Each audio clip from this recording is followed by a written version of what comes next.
Terkait munculnya isu pencopotan Kombes Pol Budi Waseso sebagai Kabareskrim Polri, Menko Polhukam Luhut Panjaitan menegaskan mutasi pada tubuh Polri merupakan hal yang biasa. Luhut membantah jika pertemuan dengan Kompolnas akan membahas pencopotan jabatan mantan Kapolda Gorontalo itu.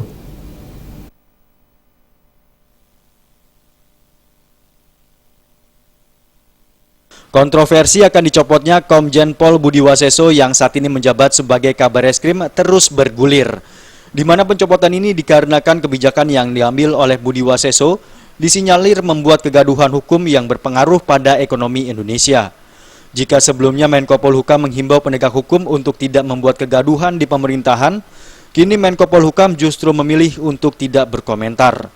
Menurut Luhut, soal tersebut merupakan urusan internal di tubuh Polri dan tidak ada yang aneh ataupun baru di mana terjadi mutasi di dalam tubuh Polri. Wah, itu saya belum